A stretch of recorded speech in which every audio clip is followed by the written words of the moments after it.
courts also should have this preventive impact. I understand, but we just listed the number of countries where it hasn't prevented anything from happening. And if we just take Egypt, for instance, August 2013, we had perhaps the largest single-day massacre of demonstrators in a single day in recent history, according to Human Rights Watch, according to other human rights groups.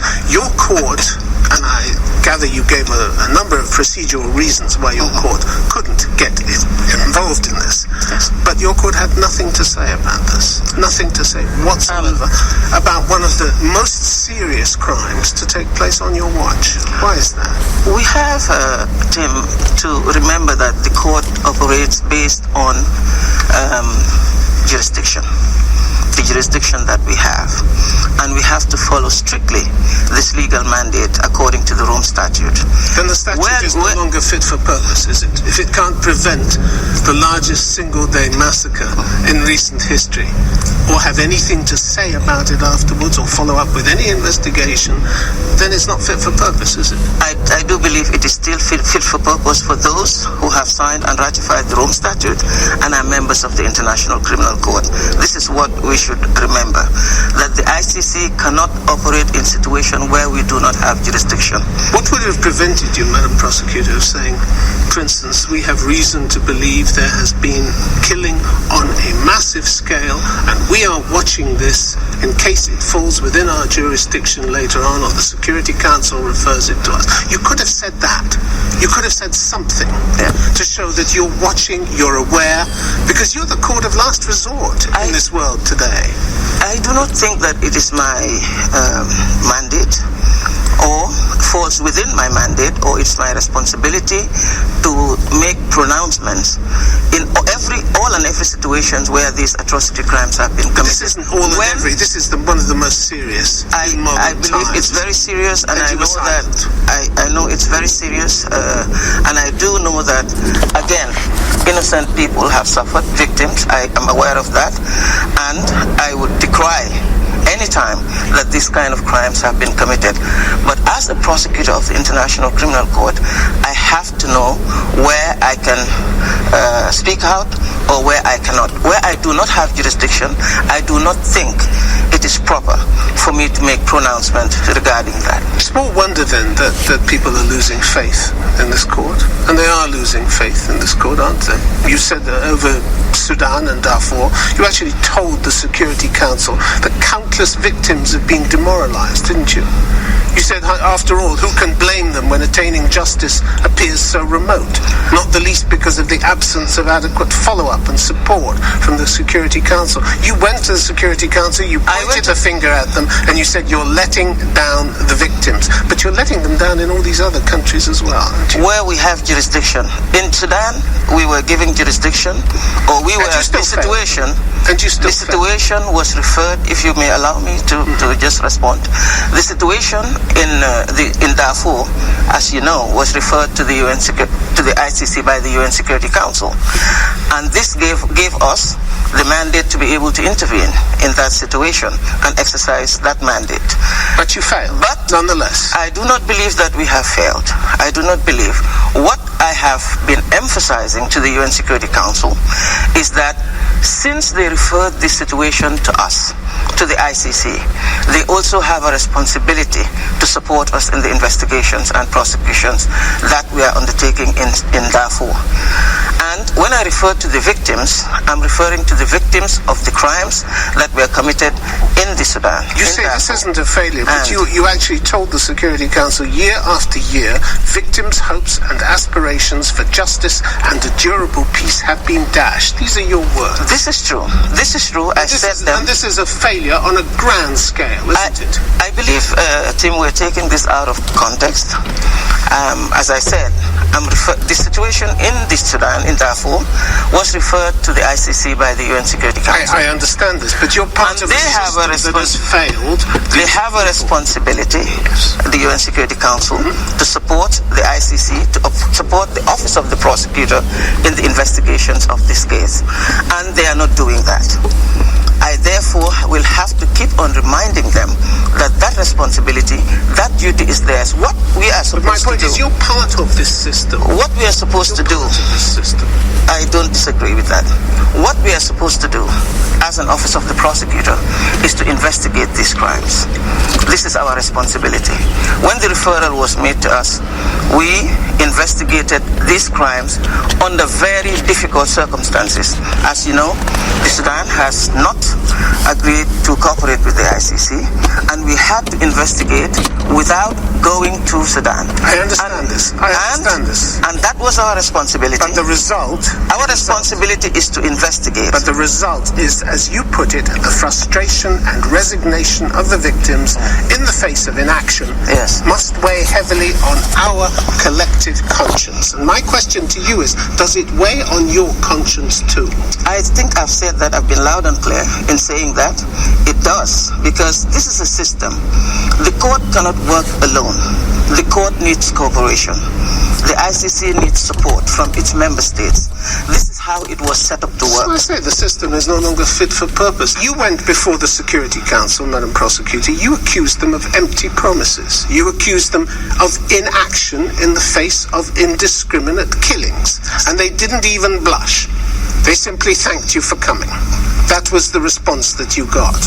Why go on with this farce? I think it is still my responsibility. That should not discourage me. The court was set up, the office was set up to do just that, to investigate and prosecute. In this particular instance, when we got a referral, and after making our own analysis that we should investigate into this situation, we have continued and have been committed to this. From the very beginning, we have continued to work on this file. We have continued to attempt to give victims a voice. I understand. Continued, and that is what we have done. But in Darfur, you have victims who have no voice. If I may just complete, what we were supposed to do, I believe, in the situation in Darfur, we have done. We've been fully committed to it, and we've been doing it from the beginning. What comfort is that to the victims? We have that you have followed procedures. What comfort is that to the victims? We have requested, as you know, we've requested for several arrest warrants. I know, but I'm looking at results, and you're looking at procedures. I'm looking at the result. It doesn't make any difference to these poor people who are suffering indiscriminate killings and abuses, whole range of abuses, that you have followed the procedures. That's no comfort to them. The results are a comfort, and the results, have you said, the system has let down. I think that when I referred to the UN Security Council this situation, when I spoke to the UN Security Council, it is to remind them that we have a collective responsibility, which we all must do. Not one side doing its part and the other not doing its side. But you can remind them until the cows come home and nothing changes. That is not year after year you've reminded. Of course, as time goes on, we'll have to reassess what positions and what actions we will take. It's time now to reassess. How many more people have to suffer? I think that by abandoning the case, if that is what you're implying, I don't think that is the result of what we should do.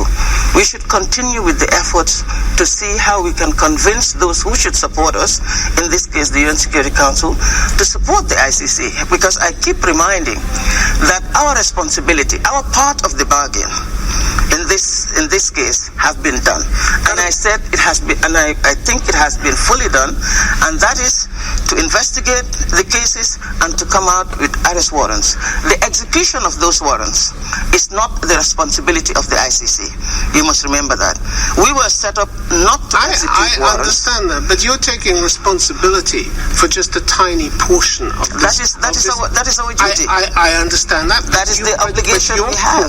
Your court is defined not by its possibilities but by its limitations. You have no police force, you have no enforcement mechanism, you have no support in the Security Council, it seems. Powerful forces against you there. 3 out of 5 of the permanent members, the most powerful members, are not even parties to the Rome Statute, and your warrants are dismissed around the world and not executed by people who have signed binding international agreements to execute them. They're not worth the paper they're written on, are they? I believe this is incorrect, because we have issued several arrest warrants, and some of them have been executed. Some of them have been executed. But some of the most important haven't. President al-Bashir of Sudan, for instance. I do not think any one warrant is more important than another, because they are charged with atrocity crimes, war crimes, crimes against humanity, and genocide.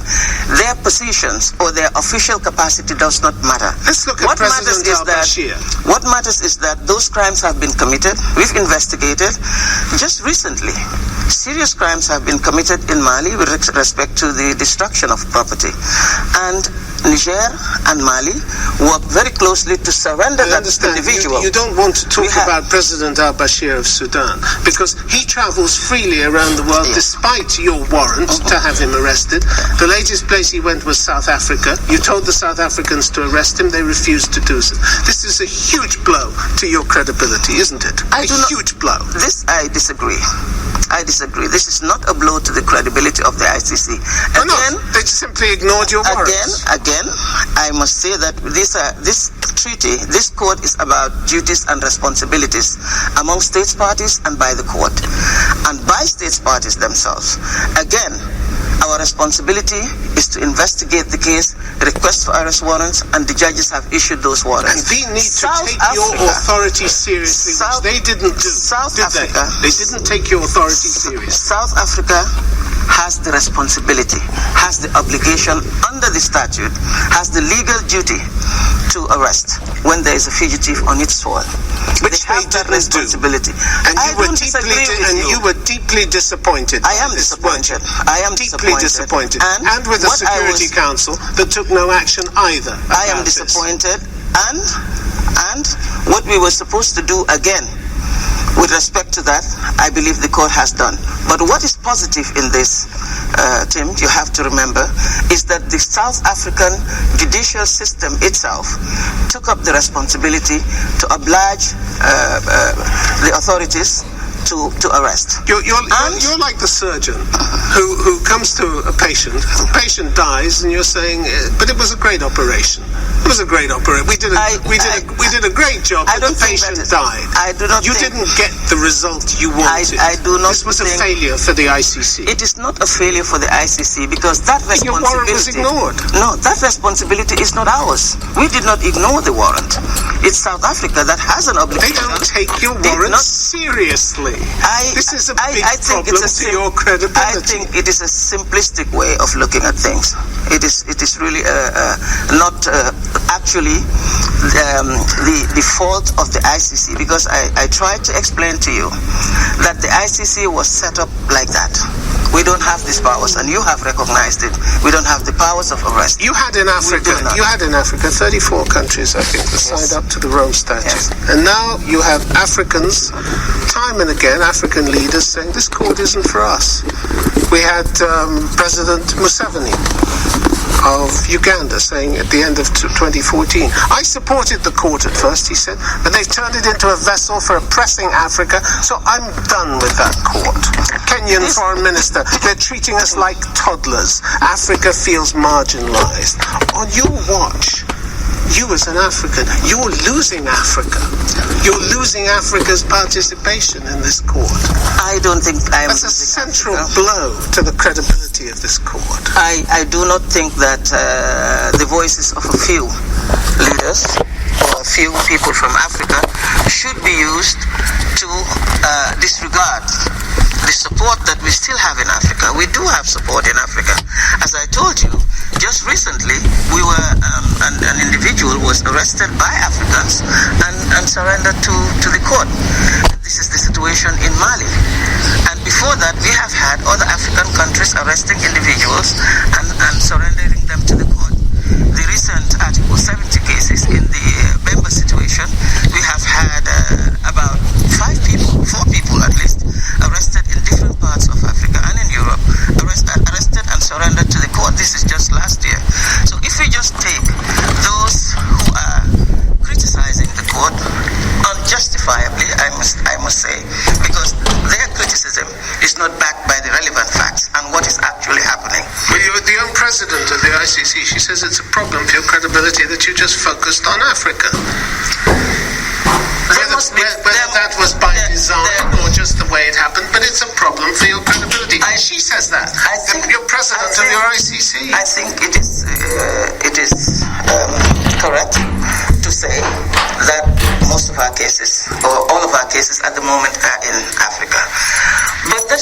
whole picture thing. I know it's not